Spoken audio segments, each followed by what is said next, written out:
Hi there, good morning. Yes, 60,000 jobs are at risk because that is the number of people who have not received both vaccinations by today. Today was a deadline the government set for everybody who works in either elderly adult care homes or young adult care homes to be vaccinated. So it's a significant number of people, and that's going to impact many people across the sector. Now, Nikki Gillett, you join me now. This is your care home that you manage. Just tell me, this policy that comes into effect today, what kind of impact has that had on your staffing? It's had quite a big impact. We're a small care home. We've only got 18 residents and I had 30 to 40 staff. I've lost 6 staff, so that's quite a big percentage of my workforce. Most of them were adamant they didn't want a vaccination. They handed a resignation in plenty of time, so it gave me time to plan ahead, replace those staff, but it's still heartbreaking. And what do residents feel and what do relatives of the residents feel? Because presumably many of the relatives will be pleased that there's nobody working with their family members who aren't vaccinated. That's correct. Most of my relatives want everyone to be vaccinated. They agree with the policy and I understand their viewpoint. It's a worry if people aren't vaccinated. Residents, however, some of them have a different perspective. They've worked with these people for many years, some of them.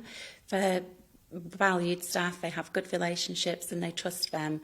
So it's kind of two sides of the story. And how difficult was it to prove that staff are vaccinated or not? One would have thought it would be quite straightforward that you might have asked people for the vaccination certificates. What was the policy that you had in place and what do you think other care homes are doing? I've been very, very strict. The guidelines is very clear. It's black and white, which is quite unusual for some guidance. And I've made sure that the staff have given me their evidence. Most of them have given me paper copies of their COVID pass. Everybody else has got the NHS app. Most of them got double vaccinated here, but that isn't enough. We still need the evidence to make sure that we're being compliant. I'm pretty sure other care homes aren't, from being on managers' groups, being in part of forums. There seems to be people bending the rules a little bit, I should say. Well, I mean, that's quite concerning, isn't it? Because, of course, anybody sort of watching this who's got a relative in a care home will be hoping that from today all staff will be vaccinated. But you're saying that actually there's sort of loopholes in place which may mean that's not entirely true. From what I've read and heard on different groups, I do think that is the case, but most care homes that I know, well, our care home is 100% compliant. Mm-hmm. And of course, it's worth pointing out that across England there are staff shortages in care homes. This was highlighted in a CQC report last month, which showed across England the number of unfulfilled posts was rising. As we're sort of getting into the sort of winter months, as the sort of weather gets colder, how concerned are you about staff shortages at the very time in which you need more staff? It is very concerning.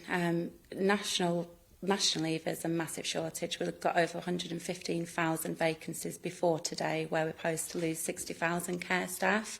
It is worrying. We're a well-established care home. We've got an excellent reputation, and we're struggling. We're a small care home. We don't need as many staff.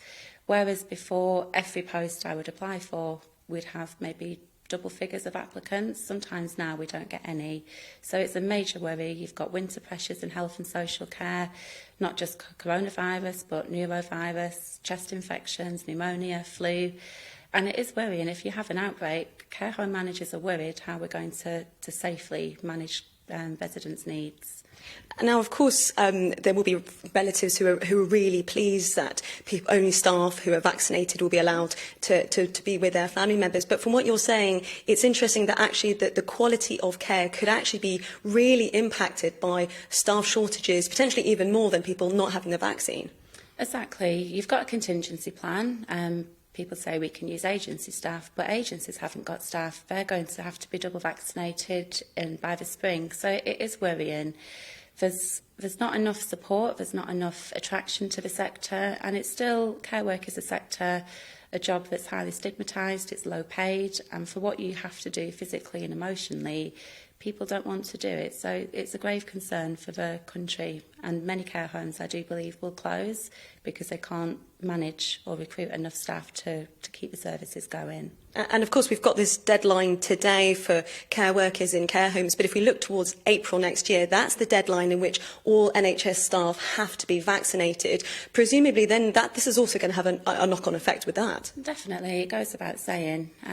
I don't know the exact statistics, but it's expected a huge number of NHS staff will leave the profession, and it makes you fearful for health and social care as a sector.